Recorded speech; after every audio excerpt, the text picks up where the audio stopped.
तो गुरु ये किसी सरप्राइज से कम नहीं है कि स्पाइडरमैन का बजट 2000 करोड़ होने के बावजूद भाई इसने अपने बजट को रिकवर कर लिया हुआ है। इंडिया के अंदर इसकी 3700 करोड़ रुपए तक की टिकट बिक रही है भाई। 1 घंटे के अंदर सोल्ड आउट हो जा रही है, उसको पता तक नहीं चल रहा है। एंड 50,000 टिकट 1 घंटे के अंदर इसने बेचा हुआ था अपने ओपनिंग डे के अंदर, मतलब कि थर्सडे को। बहुत सारी बातें करने हैं, एक करके बात करते हैं, लेकिन उसके पहले वीडियो पे फर्स्ट टाइम आए हो तो एक लाइक और सब्सक्राइब जरूर कीजिएगा। तो गुरु क्या यार, मार्वल एमसीयू को पता था कि एक्शन के साथ इमोशन को ऐड कर देने से मार्वल की सीरीज में इतना ज्यादा इफेक्ट पड़ेगा। भाई थिएटर का बिजनेस वाइल्ड फायर हो चुका हुआ है। और सबसे इंपॉर्टेंट की बात करें तो अपने इंडिया के अंदर नेट कलेक्शन इंड गेम का, इतनी बड़ी मूवी, इतने सारे एवेंजर्स उसमें थे, किसी एक का तो क्रेडिट तुम दे ही नहीं सकते हो। और उसका जो नेट कलेक्शन था हिंदी में पूरे इंडिया में 53 करोड़ रुपए था, और इसने भाई फर्स्ट डे 60 करोड़ रुपए किए हुए हैं। सोच के देखिए टॉम हॉलैंड की कितना बड़ा क्रेज हो चुका हुआ है। बंदे की चौथी मूवी है, और इस चीज़ को कंपेयर किया जाए तो उसकी जो पहली मूवी थी नो वे होम, वो मूवी में तीन स्पाइडरमैन थे भाई। उन्होंने मिलकर के 54 करोड़ रुपए का बिजनेस किया था, और इसने 60 करोड़ रुपए के अप्रोक्सीमेटली बिजनेस किया। और रिपोर्ट के माने तो टॉम हॉलैंड की जो फीस है सिर्फ 200 करोड़ रुपए है। और यहाँ पे हमारे इंडिया में इतने बड़े बड़े एक्टर्स हैं जिनकी फीस इतनी ज़्यादा हाई होती है कि उनकी मूवी जब रिलीज होती है तो वहाँ तक पहुँचने का भाई नाम तक नहीं लेती है। तो गुरु ये बंदा तो गया, ये बंदा तो ने फाड़ के रख दिया है, सबके मुंह पे इसने तमाचा मारा हुआ है। अब ये सोचने वाली बात है कि इंड गेम में इतने सारे एवेंजर्स थे, वो क्या सोच रहे होंगे यार।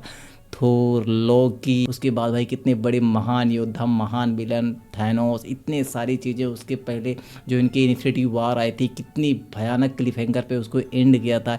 हीरो को उन्होंने मरवा दिया था भाई चीज़ों को हिट करने के लिए, और इंड गेम जब आई उसको भी इसने पिछाड़ दिया हुआ है। ऐसा क्या इसमें देखने को मिल गया, सोच के देखिए। जो कि इसका एक प्लस पॉइंट और भी हो सकता है कि ये जो मूवी है भाई, जो इनके कॉमिक वर्स बुक है उस चीज़ से रिलेटेड करते ही नहीं है। तो मैक्सिमम जो बहुत ज़्यादा एक्स्ट्रा एडवांस में ऑडियंस के नॉलेज है, उन्होंने उस कॉमिक बुक को देखा हुआ है या पढ़ा हुआ है। एंड उनका एक क्यूरियोसिटी थी कि अगर कॉमिक बुक में ये चीज़ नहीं है, इस बार ये मार्वल वाले इसमें क्या दिखाएंगे। तो हो सकता है कि इसका क्रेज और भी भयानक हो। और जिस प्रकार से भाई मेकर्स ने ऐड किया है स्टोरी को पिछली स्टोरी से ले जाकर कि भाई कि इसकी याददाश्त पूरी मिटा दो, टॉम हॉलैंड को कोई नहीं जानता है। और इसमें भाई पूरी टूटे दिल के साथ एमजे के सामने ऐसे पेश आना कि मैं कुछ हूँ ही नहीं, सब कुछ होते हुए भी टूटे दिल के साथ हल्का सामना करना, हड्डी तोड़वाना अपनी, और ऐसे विलन का भाई सामना करना जो कि साला दिखता ही नहीं है, उसकी खुद के अंदर भी है, दुनिया में है, उसका सामना कैसे वो करेगा ये सोच भी नहीं सकता है। और अकेले ही पूरी निंजा टीम को फिनिश करना, ये जो सारी चीज़ें वहाँ पे देखी हुई हैं नेक्स्ट लेवल की देखी हैं। पर्सनली मैं अपना फीडबैक बताऊँ तो जब मैंने इस मूवी को देखा था तो मुझे भी उतना पसंद नहीं आया जितना इसका रिसेंट वाला पार्ट समझ में आया था या फिर अच्छा लगा था। लेकिन इसमें क्रेज कुछ और देखने को मिला था। और लास्ट की सबसे इनर फीलिंग मैं अपनी बताऊँ तो जब मैंने इस मूवी को देखा था और उसके बाद निकला तो दिल से एक ही फीलिंग आई, या फिर अपने फ्रेंड लोगों से मैं यही बात कर रहा था कि यार इसमें एमजे को लास्ट में मिलवा देना चाहिए था, एक हैप्पी एंडिंग रखना चाहिए था कि मूवी और भी ज़्यादा कल्ट क्लासिक होती। बाकी यार ऑडियंस बहुत ज़्यादा इसको पसंद कर रही है। और सबसे इंपॉर्टेंट चीज़ भाई, हमारे रामायण का बजट 4000 करोड़ रुपए हो गया है, तो उसके ऊपर किस लेवल का प्रेशर होगा यार। 4 दिन के अंदर ही इसने भाई 927 मिलियन डॉलर का कमाया हुआ है।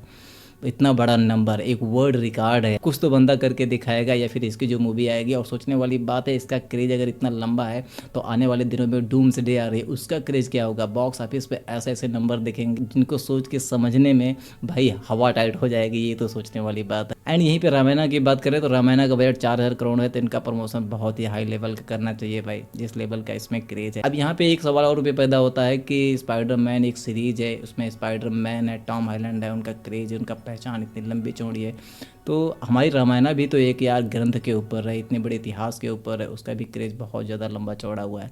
और प्लस पॉइंट एक और भी है कि जो स्पाइडरमैन के मेकर्स हैं वही भाई इस चीज़ को सोनी पिक्चर्स के साथ डिस्ट्रीब्यूट कर रहे हैं, तो इसको एक वर्ल्ड वाइड भाई बेनिफिट मिलेगा। इससे पॉसिबिलिटी ये बन जाती है कि ये मूवी चाइना के अंदर भी रिलीज हो, क्योंकि चाइना के अंदर 10 साल पहले दंगल रिलीज हुए थे भाई, और 13 करोड़ रुपए का बिजनेस उसने किया था। अगर ये वहाँ पे रिलीज हो गए तो अपना बजट तो ये आराम से निकाल ही लेगी। सबसे इंपॉर्टेंट 2027 में रिलीज होने वाली मूवी वाराणसी, उसका भी क्रेज़ भाई बाहर देशों में बहुत ज़्यादा होने वाला है, क्योंकि उनके मेकर्स हैं एस राजामौली। क्योंकि एस राजामौली की जो मूवी रिसेंट में आई थी RRR, उस चीज़ का क्रेज वहाँ के लोगों में बहुत ज़्यादा हाई लेवल का है, और उन्होंने अच्छी तरीके से उसको प्रमोशन किया, तो भाई बहुत ही अच्छी खासी वहाँ पे रिव्यू मिल सकते हैं। एंड दूसरा सबसे इंपॉर्टेंट चीज़ कि स्पाइडरमैन की बात करें तो ये चाइना के अंदर भी चल रही है। चाइना के अंदर ओडिसी को स्क्रीन नहीं मिली हुई है, तो यहाँ पे IMAX पे भी ये राज कर रही है, तो वहाँ से भी बहुत अच्छे खासे अराउंड 200 से 250 मिलियन डॉलर के कलेक्शन को वहाँ पे से बीट किया हुआ, तो ये पॉसिबिलिटी वहाँ पे बहुत ज़्यादा हो गई है। और सबसे इंपॉर्टेंट चीज़ डूम्सडे आ रही है भाई, और उसको भी भाई आईमैक्स स्क्रीन मिलेगी नहीं, तो ये अपना आईमैक्स स्क्रीन खुद ही बना रहे हैं क्योंकि उसी टाइम पे भाई ड्यून आ रही है और आईमैक्स में राज करेगी। स्पाइडरमैन यहाँ पे चल रही है, इस पर राज कर रही है आईमैक्स में ओडीसी, तो उसमें एंड गेम के सामने भाई ड्यून होगी। देखते हैं अब उसमें क्या होने वाला है, बहुत कड़ाके का मज़ा आने वाला है और दिल थाम के बैठना होगा क्योंकि कलेक्शन ऐसे निकल के आएंगे कि कोई सोच भी नहीं सकता है। एंड सब कुछ साइड में यार, मैं तो एक ही चीज़ को लेकर के हैरान हूँ कि बंदे ने किस लेवल का परफॉर्म वहाँ पे किया हुआ है। हालांकि बहुत ज़्यादा वाइल्ड नहीं है, लेकिन इसमें बॉडी लैंग्वेज उसके जो देखने को मिली हुई है या फिर जो इमोशन देखने को मिला है काफ़ी हद तक अच्छा हुआ है। मेरा पर्सनल ओपिनियन यही है कि ये मूवी जो मेकर्स ने अपना दिमाग लगाया हुआ है, नए मेकर्स ने आकर के इस चीज़ अपने दिमाग के हिसाब से वहाँ पे चीज़ों को रखा हुआ है कि मैं कॉमिक वर्स से चीज़ों को उठाऊंगा या फिर उससे जुड़ी हुई चीज़ों को उठाऊंगा और अपने हिसाब से इसको फिक्शनल करके दिखाऊंगा, तो देखते हैं इसका रिजल्ट क्या आता है। और वाकई में यार इसका रिजल्ट जो आया हुआ है काफ़ी ज़्यादा हद तक बहुत ही ज़्यादा अच्छा निकल के जा रहा है। बाकी आपकी क्या राय है इस चीज़ को लेकर के मुझे कमेंट करके जो बताइएगा। मिलते हैं नेक्स्ट वीडियो में, तब तक के लिए बाय बाय, टेक केयर।